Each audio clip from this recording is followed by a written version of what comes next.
Pontius Pilate, the fifth Roman prefect of Judea, is a name forever etched in history.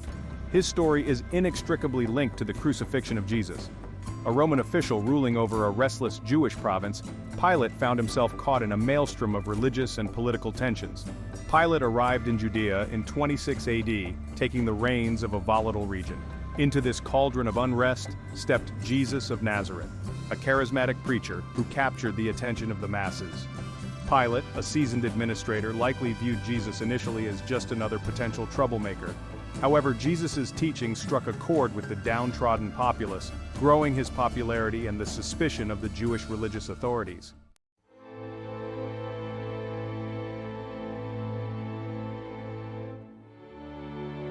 The Sanhedrin, the highest Jewish council, arrested Jesus on charges of blasphemy. They needed Pilate's approval for a death sentence, forcing them to hand Jesus over to the Roman prefect. The Gospels paint a picture of Pilate's inner turmoil as he presides over this highly charged trial. He questions Jesus, finding no grounds for sedition or treason. Pilate, a man of pragmatism, felt immense pressure from both sides. The Jewish authorities demanded Jesus' death, yet Pilate sensed no real threat from him.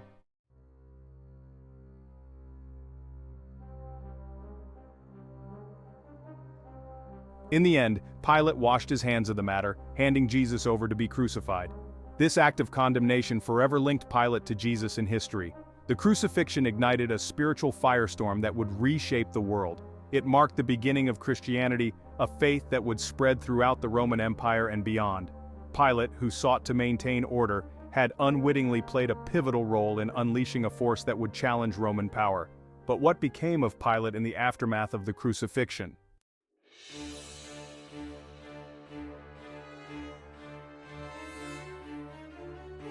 The days following the crucifixion were heavy with foreboding in Jerusalem.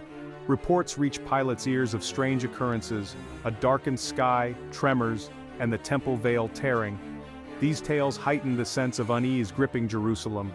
Pilate dismissed these rumors as the byproduct of heightened emotions and religious fervor, yet even he could not shake off the feeling that something momentous had shifted. The very air seemed charged with an unknown energy, a palpable tension that hung over the city.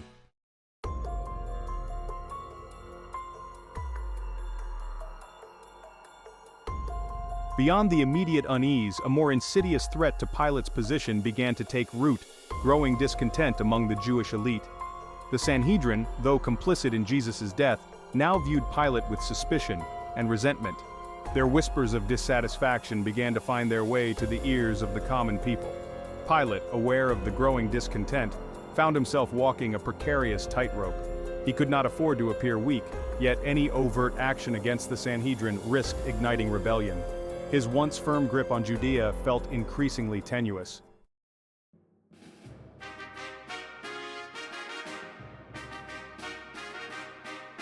News of the unrest in Judea eventually reached Emperor Tiberius in Rome. Tiberius demanded a full accounting of the events in Jerusalem, placing Pilate's future in jeopardy.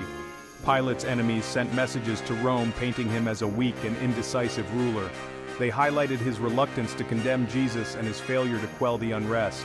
These accusations threatened to destroy Pilate's career and possibly even his life. The whispers of discontent transformed into accusations of incompetence and maladministration.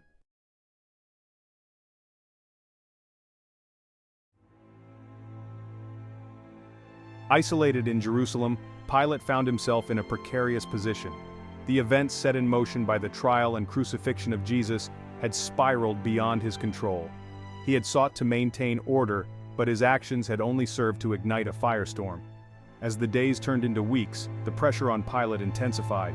He knew that Tiberius would not hesitate to replace him if he deemed him incapable of restoring order.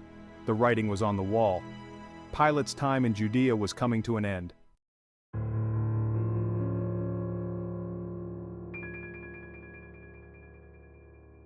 The exact circumstances of Pilate's removal from office remain shrouded in mystery. What is certain is that sometime around 36 or 37 AD, Pilate vanished from the pages of Roman history. Some historians suggest that Pilate, fearing the emperor's wrath, may have fled Judea. Others posit that he was formally recalled to Rome to answer for his actions. Regardless of the circumstances, Pilate's departure marked the end of an era in Judea. His legacy remains one of controversy and unanswered questions.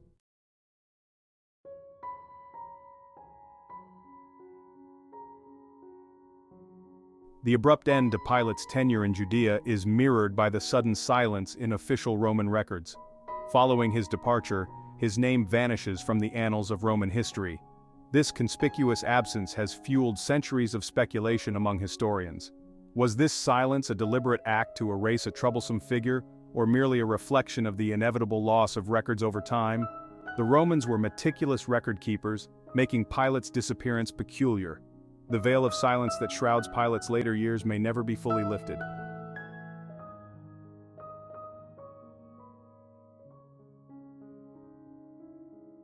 While official Roman records offer little insight into Pilate's fate, tantalizing clues emerge from other sources.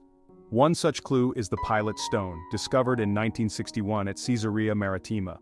The inscription on this stone identifies Pontius Pilate as prefect of Judea. This discovery confirms Pilate's historical existence and his role as prefect. Beyond physical artifacts, literary echoes of Pilate's life surface in early Christian writings. These varied narratives highlight the enduring fascination with Pilate's story.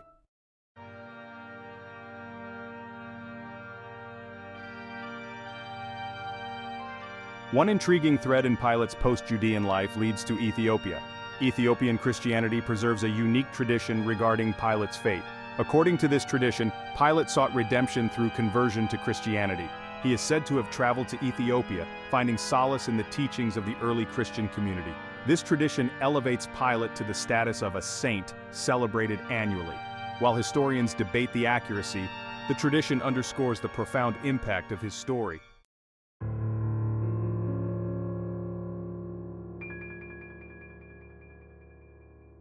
In stark contrast, a darker legend surrounding Pilate's fate has taken root in the Swiss Alps. Local lore claims that Pilate met his end on Mount Pilatus. According to this legend, Pilate, driven to despair, committed suicide by throwing himself into a lake. The mountain, named after Pilate, became associated with his restless spirit. Legends abound of his ghost haunting the peak. The Swiss legend reflects a different cultural perspective on guilt and punishment.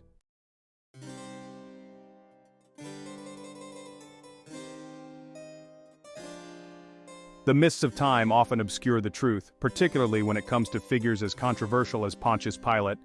While the broad strokes of his life, his governorship of Judea, his role in the trial of Jesus, are generally accepted, the finer details, especially those concerning his later years, remain shrouded in uncertainty. Official Roman records, typically meticulous in documenting the lives of their officials, offer tantalizingly little insight into Pilate's fate. This silence, whether deliberate or accidental, has created a vacuum quickly filled by speculation, folklore, and contradictory accounts. The lack of definitive historical evidence has made it difficult for scholars to separate fact from fiction regarding Pilate's downfall and exile. Some historians argue that the very absence of information is telling. They point to the Roman tendency to erase from official records individuals deemed embarrassing or detrimental to the image of the empire. Pilate, having been embroiled in the politically and religiously charged trial of Jesus, may have fallen victim to such historical sanitation. Others, however, posit that the lack of documentation is simply a consequence of time's relentless march. Documents are lost, fires destroy archives, and the sheer volume of bureaucratic paperwork in a vast empire like Rome inevitably leads to gaps in the historical record. This perspective, while less dramatic, highlights the inherent limitations of historical inquiry, especially when dealing with events nearly 2 millennia old.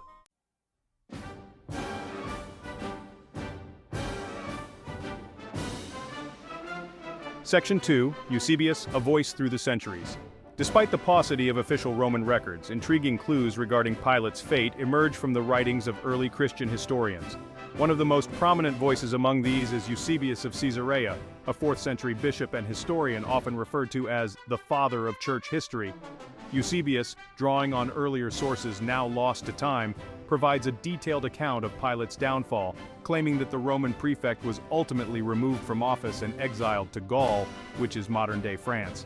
According to Eusebius, Pilate's downfall came at the hands of Lucius Vitellius, a powerful Roman senator who served as governor of Syria. Vitellius, informed of complaints against Pilate's rule, allegedly stripped him of his position and ordered his return to Rome to face charges. This account, though lacking corroboration from Roman sources, aligns with the known dynamics of power within the Roman Empire.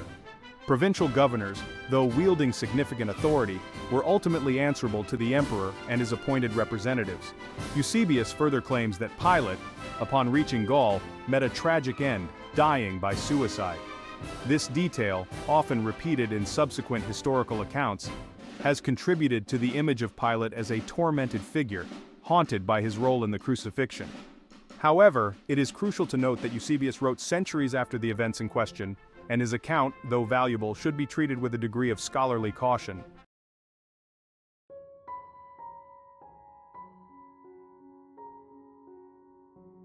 Section 3. The weight of evidence. The question of whether Eusebius's account represents historical truth or a blend of fact and legend has fueled considerable debate among historians. Some scholars argue that his proximity to the events, though temporally distant, grants his writing a degree of credibility. They point out that Eusebius, as a respected bishop and scholar, would have had access to sources and traditions unavailable to later historians. Moreover, they argue that his account, though critical of Pilate, does not portray him as a monster, lending a sense of balance and plausibility to his narrative. Others, however, view Eusebius's account with a more skeptical eye. They argue that the lack of corroborating evidence from Roman sources casts doubt on his claims. The Romans, known for their detailed record-keeping, would likely have documented the removal and punishment of a high-ranking official like Pilate. The absence of such documentation, they argue, suggests that Eusebius's account may be based on hearsay, rumor, or perhaps a desire to portray Pilate's downfall as divine retribution for his role in the crucifixion. Further complicating matters is the possibility that Eusebius's account, though rooted in historical events, may have been embellished or altered over time through oral tradition and theological interpretation. The early Christian community, eager to emphasize the significance of the crucifixion and the triumph of their faith, may have shaped the narrative of Pilate's fate to fit their theological worldview.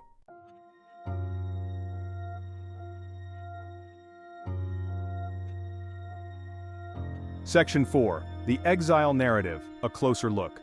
The narrative of Pilate's exile, regardless of its historical veracity, holds a particular fascination.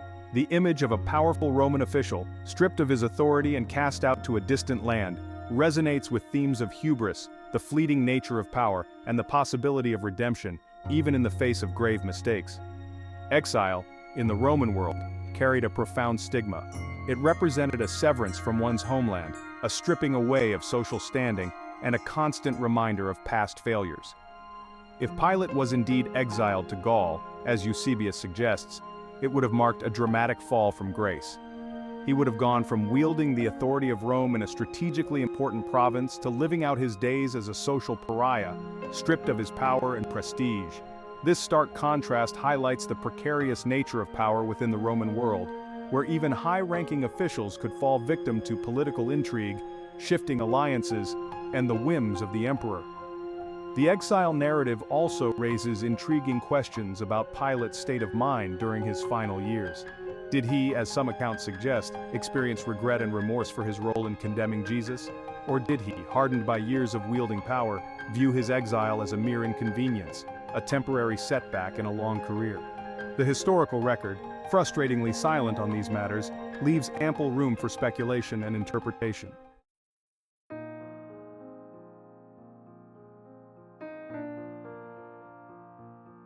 Section 5.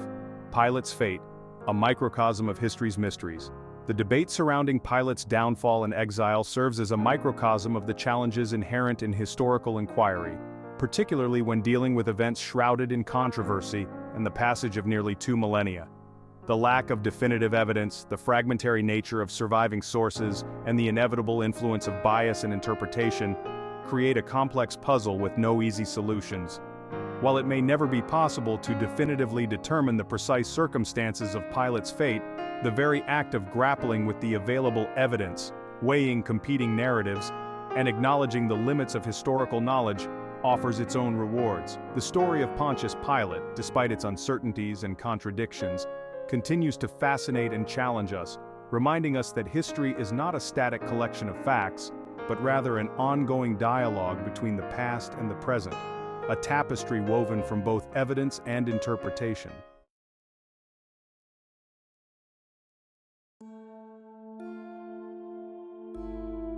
The silence of Rome.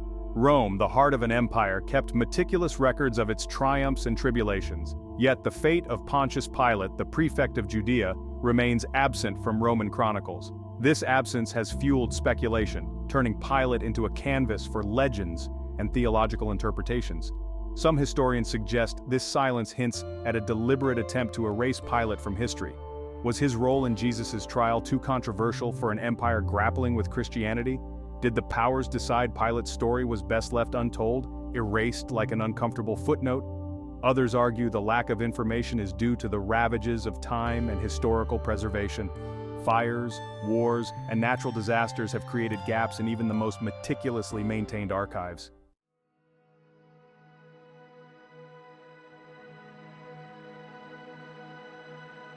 Section 2. A Martyr's End. While Roman records offer no definitive answers regarding Pilate's end, legends and traditions offer unique interpretations of his final moments. One tradition in the Ethiopian Orthodox Church casts Pilate in a sympathetic light, portraying him as a tragic figure who found solace and redemption in Christianity. His conversion angered Roman authorities, leading to his arrest and execution. Pilate became a martyr for the Christian faith. Venerated as a saint, his feast day is celebrated with processions and hymns. This tradition reshapes Pilate's image, showing the power of faith.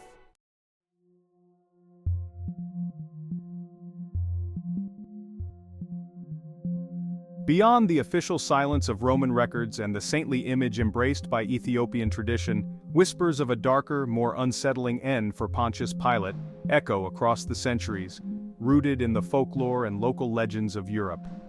One such legend takes root in the Swiss Alps, where the imposing peak of Mount Pilatus casts a long shadow over the region, its name forever entwined with the former prefect of Judea.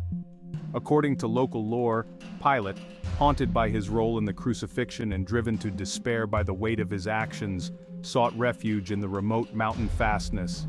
There, amidst the towering peaks and desolate landscapes, he took his own life, hurling himself into a deep, dark lake that sits atop the mountain. The legend of Pilate's association with Mount Pilatus has endured, adding a layer of mystery and intrigue to the already enigmatic figure. Even today, local folklore warns of the restless spirit of Pilate haunting the mountain. The lack of a definitive account of Pontius Pilate's death, coupled with contradictory legends, serves as a reminder of the elusive nature of historical truth. Did Pilate meet a martyr's end, or die a broken man, haunted by his actions, or simply fade into obscurity? The historical record offers no definitive answers, leaving us to grapple with fragments and whispers.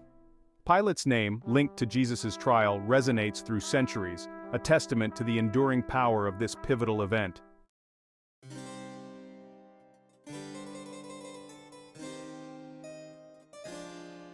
The swirling mists of time have rendered Pontius Pilate a figure as elusive as he is infamous.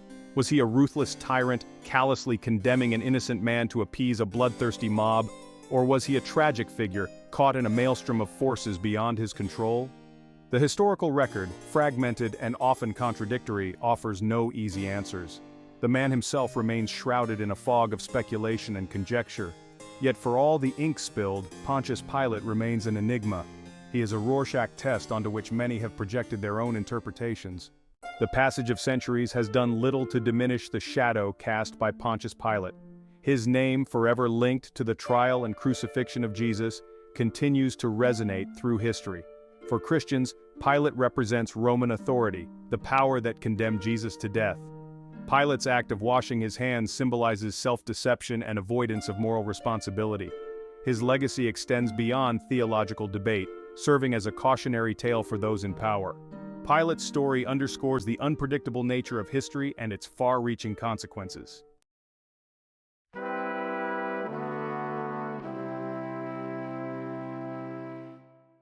In the end, the true legacy of Pontius Pilate may lie not in the historical certainty of his actions, but in the enduring questions his story continues to provoke.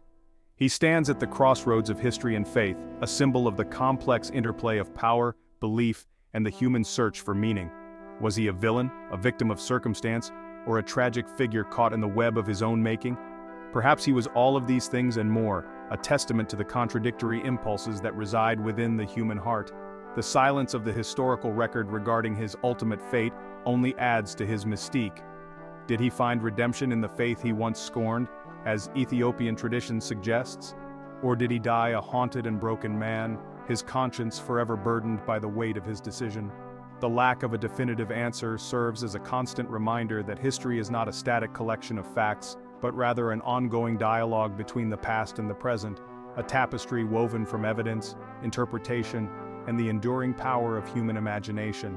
As long as we continue to grapple with the fundamental questions of faith, justice, and the human condition, the shadow of Pontius Pilate will continue to loom large, a specter from the past reminding us that even the most powerful individuals are ultimately subject to the capricious whims of fate and the enduring power of ideas.